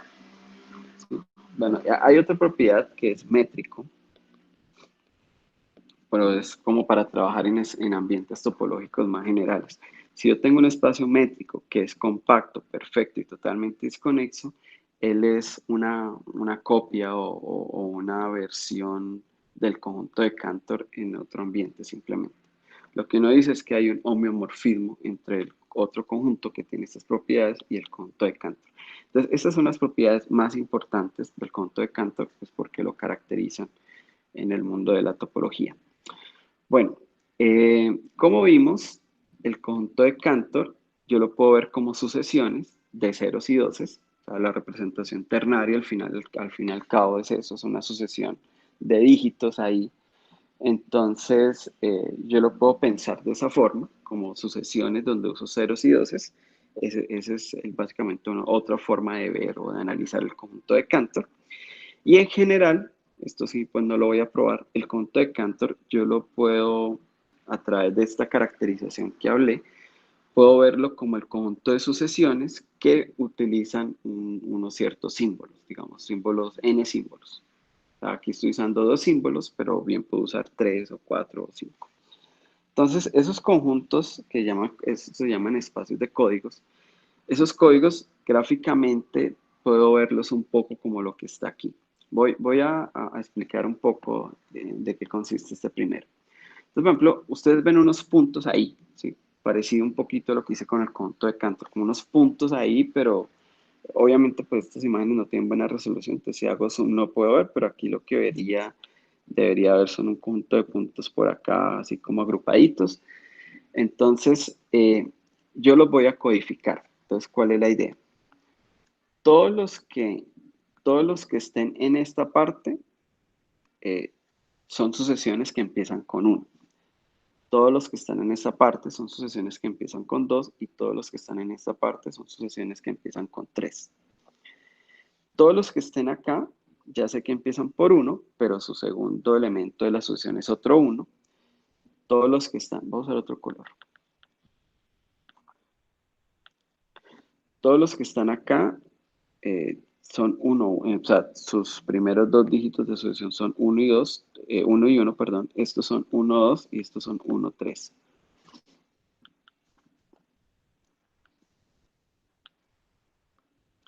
Todos los que están acá, por ejemplo, todos ya sé que empiezan por 3, pero como está como en la parte inferior derecha, el segundo dígito es 2. Claro, luego vienen más números, ¿no? Estoy diciendo cómo esos dígitos empiezan. Cómo esas sucesiones, digamos, cómo son sus primeros elementos. Por ejemplo, todos los que están acá empiezan por 2, pero el siguiente dígito es 3, porque están como en la parte de arriba. Entonces, si yo sigo ese patrón, pues yo tengo números, o sea, yo tengo puntos que identifico muy bien cómo son los códigos. Entonces, vamos a ver si de pronto ustedes me ayudan. Vamos a hacer esto más delgado. A ver si me ayudan con este punto por aquí. ¿Cuál sería la sucesión que yo le asocio a ese punto? Entonces, empieza con un 2, porque está digamos, en este grupo abajo a la derecha. Luego seguiría otro 2, porque está como en este grupo abajo a la derecha. Luego, ¿qué dígito seguiría? A ver, de pronto alguien por el 3, chat. ¿no? ¿Cómo? El 3, porque está en la parte de arriba. Exacto. Luego viene un 3, porque está, vamos a cambiar el color, porque está aquí. Luego, ¿qué seguiría? Un 1. 1. Eso, muy bien. Luego seguiría un 1, porque está como en esta parte. Y luego, Un 2. Sale. luego 2, 2, 2, 2, 2. Ese sería como una especie de código que yo le asigno a ese punto que está ahí. A ver, ¿quién me ayuda, por ejemplo, con este? Este que está acá, el del extremo. Acá. ¿Qué código tendría ese?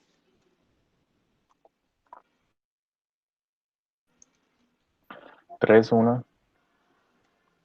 3, 3, 1 y después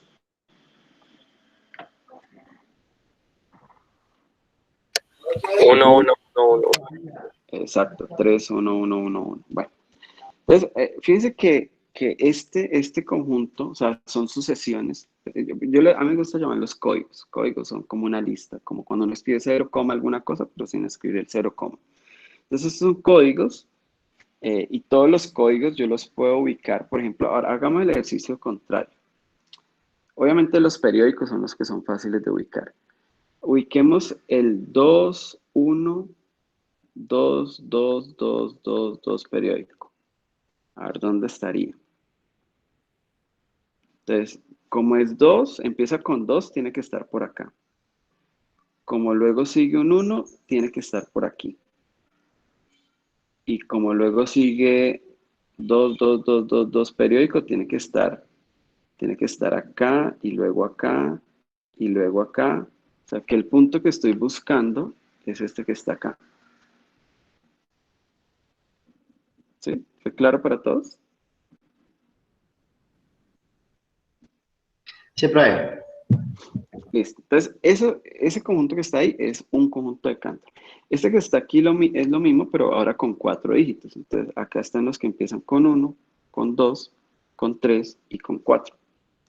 Entonces, por ejemplo, este grupito de acá son los que empiezan por 4, luego sigue un 2, vamos a ver, espera, a ver, 4 por estar acá, 2 por estar acá y otro 2 por estar acá. O sea, todos empiezan por 4, 2, 2. Y luego siguen más números, ¿no? Obviamente. Este punto de aquí, ¿cuál sería el código de ese punto?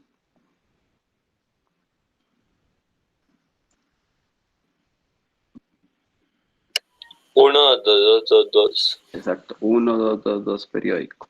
Este punto de acá, ¿qué código tendría?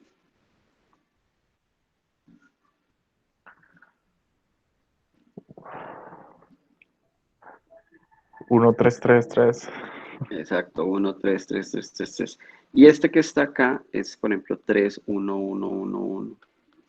Bueno, entonces ahora vamos a hacer algo que a mí me parece espectacular. Ustedes no han visto un curso de topología para entender qué es un cociente. Bueno, ustedes vieron relación de equivalencia. Ustedes saben que con la relación de equivalencia uno establece unos cocientes, ¿no? Pero básicamente lo que uno hace con la relación de equivalencia es pegar elementos. Entonces piensen, por ejemplo, que cada código es como un número de teléfono. Entonces, a veces hay gente que tiene, una misma persona tiene varios números telefónicos, ¿sí? Entonces, por ejemplo, no sé, supongamos que yo llamo al 31111 y me contesta Alejandro, y luego llamo al 13333, que sería este de acá, y vuelve y me contesta Alejandro. Entonces digo, ah, sí, los dos números son de la misma persona. Entonces yo puedo pegar digamos, identificar esos dos teléfonos como pertenecientes a la misma persona. Entonces uno puede hacer eso se llama un cociente topológico del conjunto de Cantor, cociente topológico, y voy a hacer esas pegues de esta forma. Todos los códigos que tengan aquí cualquier cosa y terminen en 122222, lo voy a identificar con los que empiezan por lo mismo, pero terminan en 21111 periódico. Entonces fíjense que lo que hago es como intercambiar las posiciones del 1 y luego el 2 periódico por un 2 y luego un 1 periódico. Y lo mismo hago con el 1, 3 y el 3, 1. Es decir, empiezan por algo, aquí también empieza por lo mismo, pero luego si terminan en 1, 3 periódico, ese lo identifico o lo pego con los que empiezan con 3 y luego 1 periódico. Y lo mismo con 2 y 3. Entonces vamos a identificar cuáles son los que se pegan. Entonces, por ejemplo, estos dos puntos, este es ustedes me lo dijeron ahora, este es el 3111 periódico, se va a pegar con este que es 1333 periódico. Estos dos los voy a pegar, los voy a identificar. ¿Listo? Pero lo mismo pasa con estos dos, porque este sería 1, 3, 1 periódico, y este es, aquí digamos, la parte común sería el 1, este 1 que voy a colocar. Ah, pero no puedo cambiar el color, perdón. Voy a hacerlo desde el principio. Entonces, este empieza por un 1 y después del 1 sigue 3 y 1 periódico. Y este que está acá abajo también empieza por 1, pero luego sigue 1 y 3 periódico. Entonces, por ejemplo, estos dos también los voy a identificar siguiendo estos patrones de identificación o de pegues que yo estoy haciendo acá. Bueno, aquí pasa lo mismo. O sea, voy a pegar, por ejemplo, estos dos, porque este de acá es 1, 2 periódico y este de acá es 2, 1 periódico. Pero lo mismo pasa con estos de acá, porque uno de aquí sería, este empieza por 2, luego por 1, 2, 1, luego sigue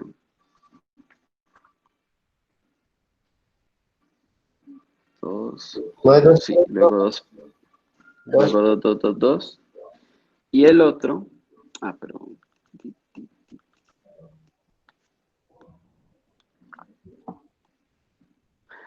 sí, es que no, bueno, voy a ahorrar un momentico. O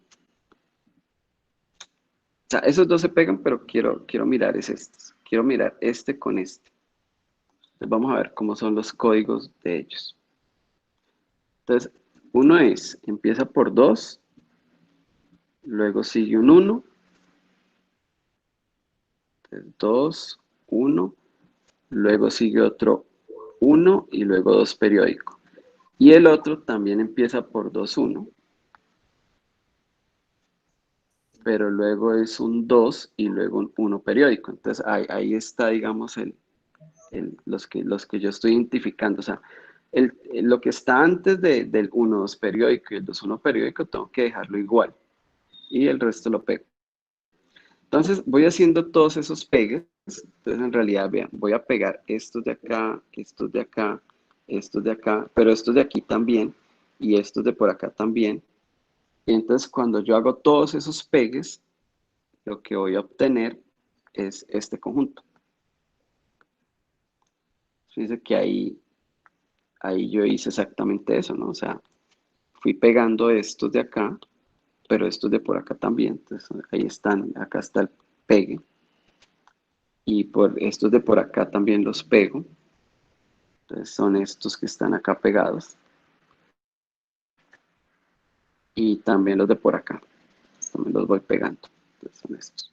Bueno, este conjunto que está acá es conocido. ¿Alguien sabe cómo se llama?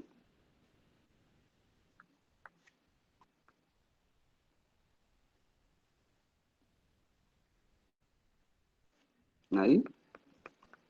Sí, es un fractal y se llama el triángulo de Sierpinski. Triángulo de Sierpinski. Entonces, ¿cuál es la conclusión? Que esto es el conjunto de Cantor con algunas identificaciones. Bueno, aquí voy a hacer algo similar.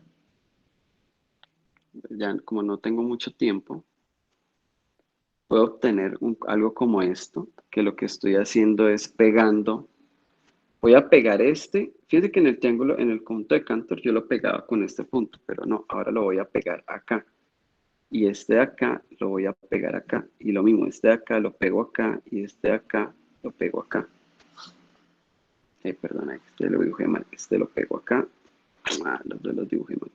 Este pega aquí, este pega acá. Y lo mismo pasa como en escalas más chiquitas. Este se pega acá, este se pega acá.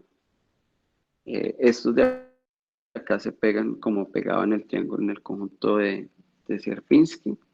Y bueno, haciendo todas esas identificaciones, obtengo algo como este que está acá. Y puedo hacer cosas incluso un poco más diferentes y obtener, por ejemplo, cosas como esta. Entonces acá, digamos, dos de las identificaciones las hago igual que en Sierpinski, que son estas que estoy pintando. Pero las que vienen como del lado izquierdo, las hago un poquito diferentes como la estaba haciendo en el otro conjunto. Entonces ahí obtengo conjunto como es. Todos son fractales. Y digamos, lo que quiero mostrar es que a través del conjunto de Cantor y pegando uno puede generar conjuntos bien interesantes. Y voy a finalizar con este, en donde solamente voy a pegar estos elementos aquí de la diagonal. Y así como pego sobre esta diagonal, pues también pego en escalas más chiquitas. Y lo que obtengo es este conjunto que está acá. ¿Sí? Entonces, obviamente, estos conjuntos, después de que yo identifico, ya no son el conjunto de Cantor, pero son conjuntos bien interesantes que tienen un comportamiento fractal, y eso lo logro es simplemente a través del análisis del conjunto de Cantor como un espacio de códigos. Bueno, muchachos, esto era lo que tenía para contarles hoy. Disculpen la falla técnica. Creo que se grabó toda la clase. Perdón, la falla técnica. Y luego subo estos archivos.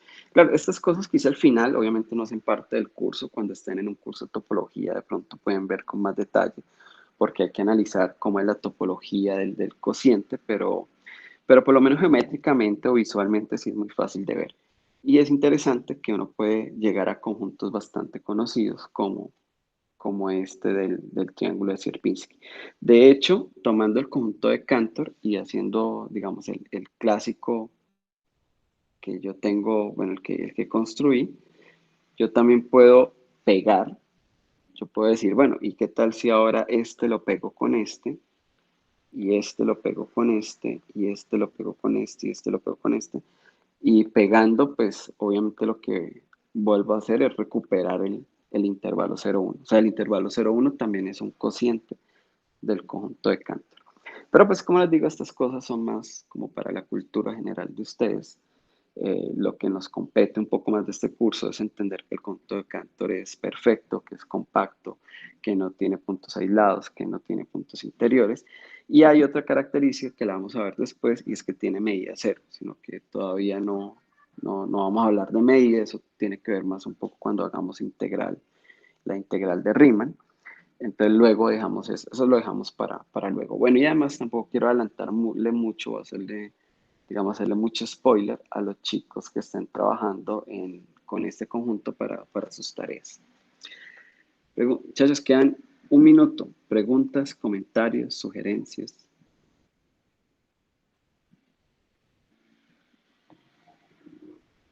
Profe, pues, por ejemplo, José y mi persona, José Bastidas y yo estamos trabajando en esta tarea y queríamos después de la clase hablar un poco sobre este tema.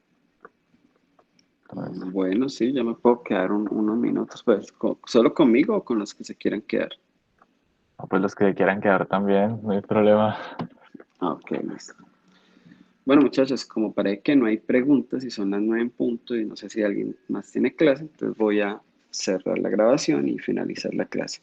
Muchas gracias, feliz inicio de semana, nos vemos el viernes.